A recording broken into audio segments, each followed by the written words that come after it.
irmãos e irmãs, uma saudação amiga e fraterna a todos os devotos de Santa Rita que se fazem presentes no interior dessa matriz santuário, também que nos acompanham pelos meios de comunicação, pelo YouTube da paróquia, pelas ondas da Rádio Montanhesa e da Rádio Web Semeando. Uma saudação especial ao Padre Paulo Dionê, pároco e reitor deste santuário, na pessoa do qual quero cumprimentar todos os meus irmãos sacerdotes, diáconos, que concelebram comigo essa Eucaristia. Uma saudação às religiosas, aos vocacionados que também participam conosco. Que grande graça nós temos a oportunidade de viver ao longo desses dias de jubileu.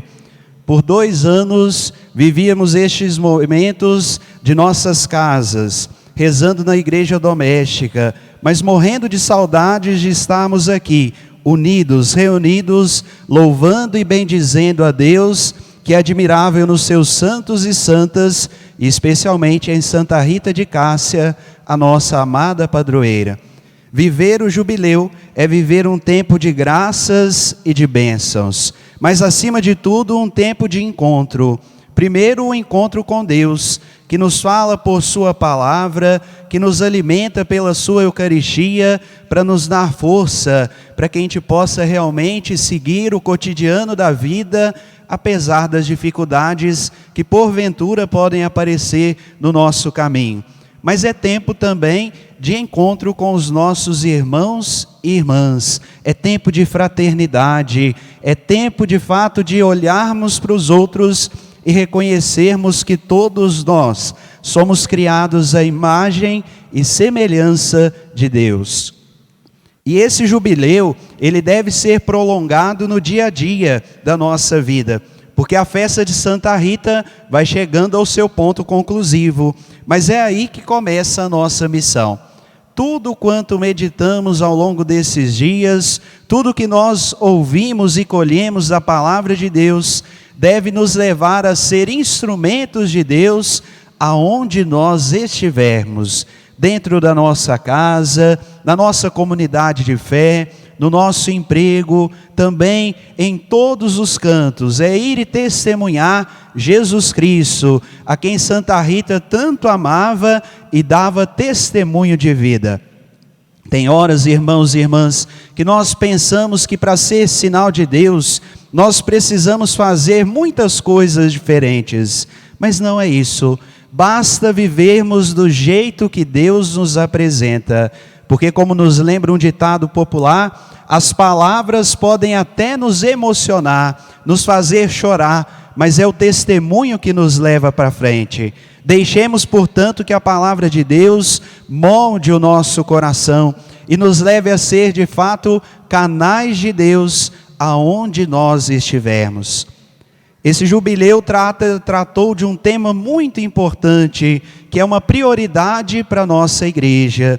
Jubileu inspirado pela sinodalidade. Estamos vivendo este sínodo, este tempo tão bonito proposto pelo Papa Francisco, a ponto de trazer novos meios para que a igreja possa continuar anunciando o Evangelho.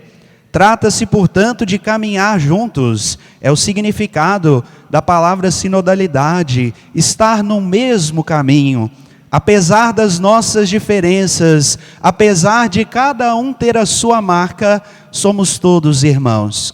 Vivemos, portanto, um tempo em que nós somos exortados pelo Papa, pela Igreja, a essa vivência mais forte da fraternidade. E como que nós vamos praticar esta sinodalidade? Escutando, acolhendo, respeitando, sendo realmente irmãos e irmãs uns dos outros. Eles sempre contam essa historinha, uns atribuem a Dom Luciano, outros a Dom Helder Câmara, que estava indo celebrar em uma comunidade e viu uma criança que carregava a outra nas costas. E o bispo perguntou assim para aquela que carregava: não está pesado, não?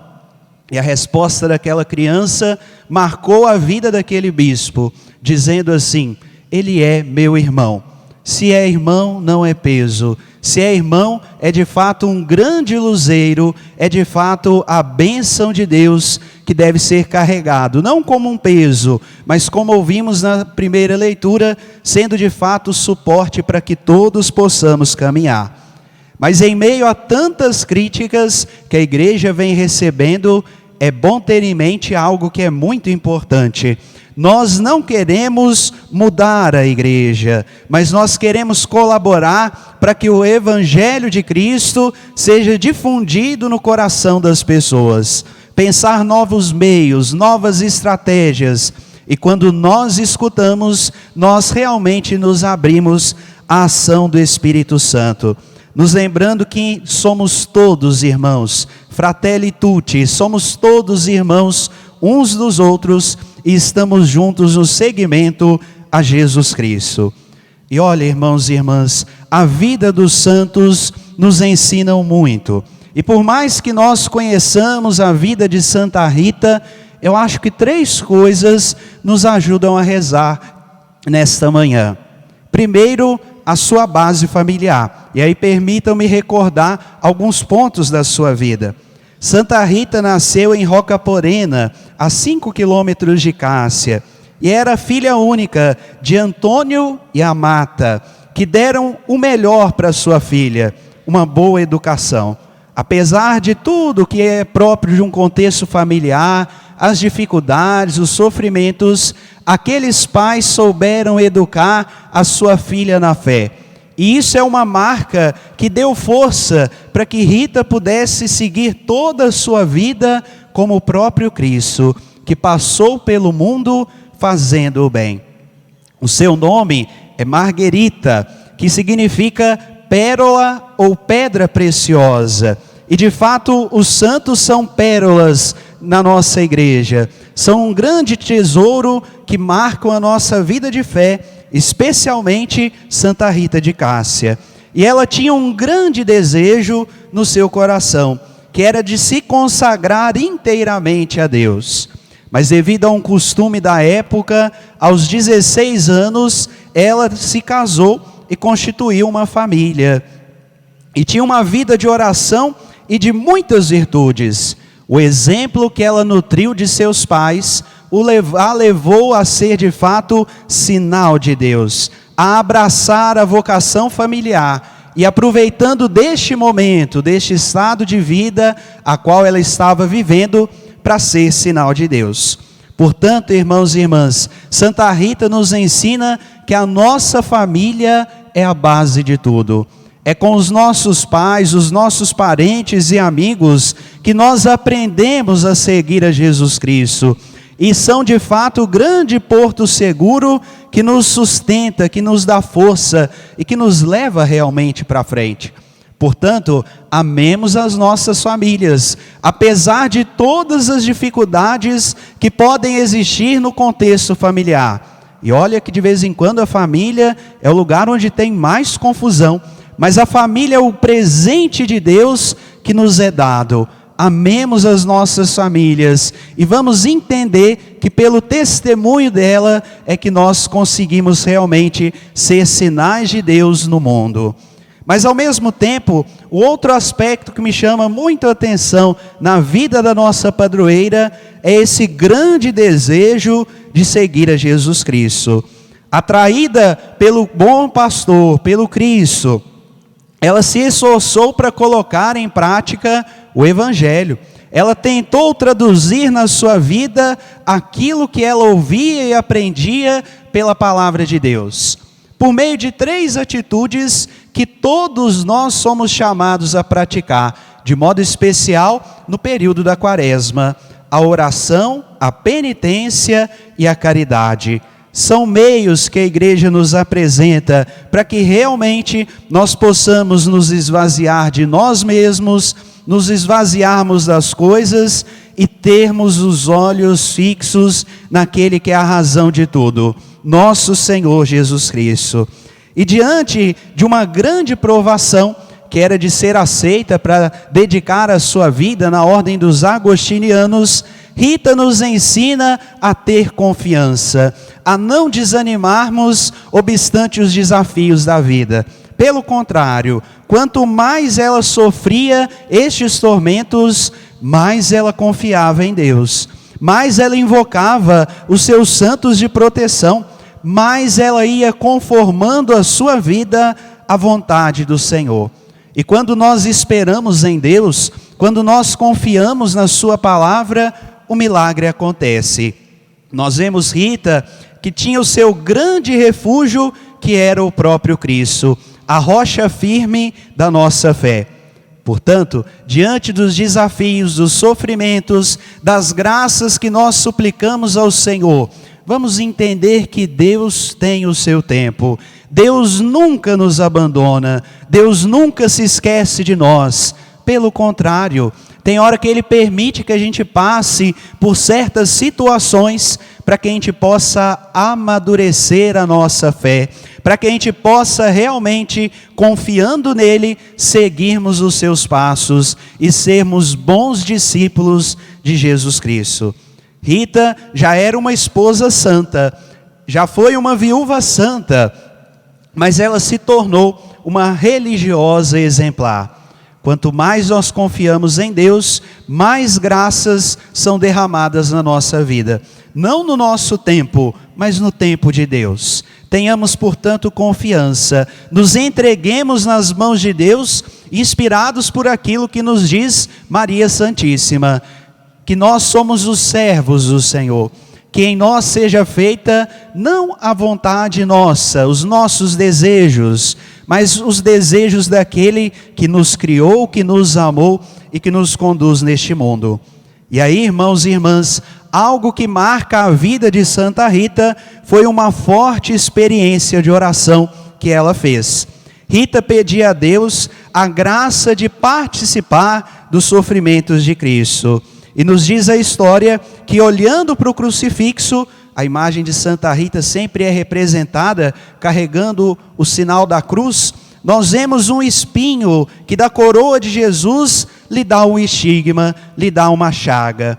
Mas isso poderia parecer num primeiro momento uma graça muito grande, mas que de fato fez Rita sofrer muito. Enquanto ela sofria, afinal a ferida não se fechava, exalava um cheiro um pouco mais difícil, um mau cheiro, que fez viver ela num clima de recolhimento durante muitos anos. Rita participava do sofrimento de Cristo dentro do seu quarto, rezando. Quanto mais sofria, mais confiava em Deus. E aí, no dia 22 de maio do ano de 1427, essa ferida se fecha. E o perfume das rosas começam a exalar, sinal da sua entrega de corpo e alma àquele a qual ela tanto amou. Nós devemos entender que nós devemos levar também o perfume de Cristo às pessoas. Nós somos ungidos com um óleo perfumado, o óleo do crisma, no dia do nosso batismo, no dia do sacramento da confirmação, o sacramento da crisma, e precisamos, como Rita, confiar em Deus, nos unirmos ao sofrimento de Jesus, mas acima de tudo, espalharmos no mundo o perfume de Cristo. Portanto, a terceira atitude, que é inspirada na vida de Santa Rita, nos leva de fato a rezar desta manhã, não pode ser outra a não ser viver a prática da esperança.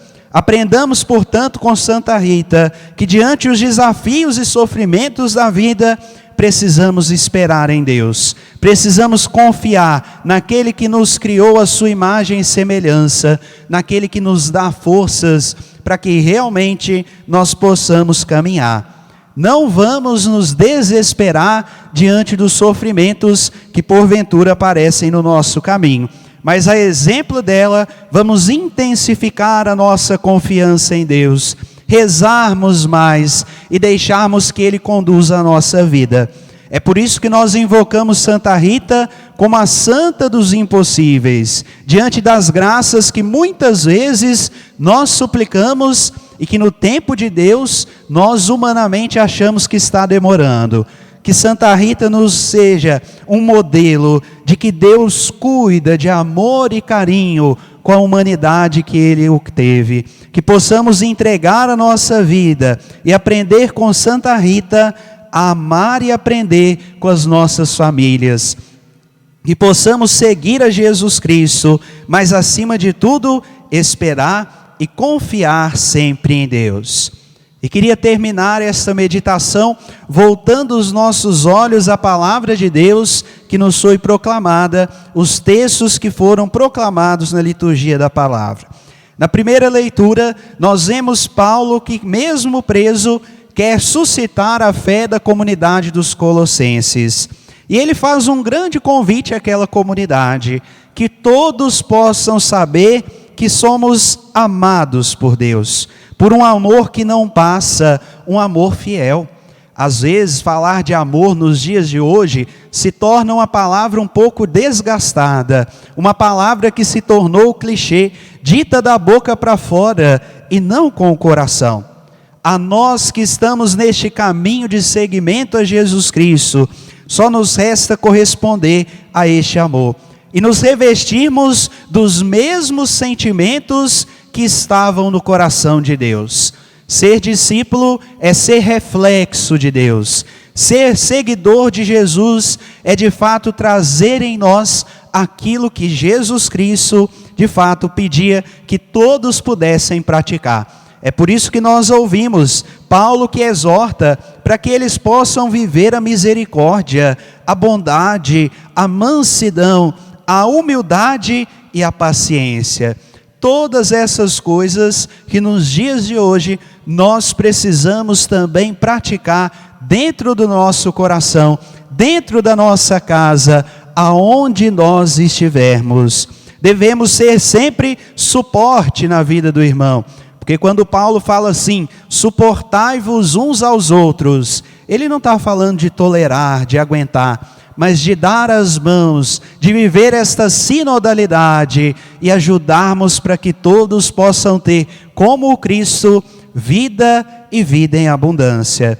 E quem se abre à palavra de Deus, se configura a Cristo. Quem lê a palavra de Deus, lê a Bíblia Sagrada e vai cada vez mais alimentando no coração aquilo que Deus tem de propósito para a nossa vida, ele é sinal de Deus. É uma pessoa nova, uma pessoa totalmente transformada pela graça e a misericórdia de Deus que é derramada nos nossos corações. E para isso, o apelo nos vem do Evangelho de João, capítulo 15, que nós escutamos. João escreve o seu Evangelho para levar quem o lê a um amadurecimento na fé. É por isso que nós vemos João, que escreve o seu Evangelho com tantos símbolos, com tantas palavras que tem uma força muito grande. É o Evangelho do teólogo, o Evangelho da maturidade. E no capítulo 15, nós vemos Jesus que se apresenta como uma videira verdadeira. Só consegue realmente produzir frutos quem está unido a Ele.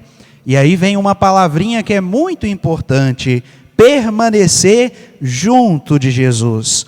Irmãos e irmãs, permanecer não se trata de estar junto, de estar próximo somente fisicamente, mas trata-se de criar uma intimidade, de não só conhecer Jesus e se encantar pela sua missão, mas acima de tudo, seguir os seus passos.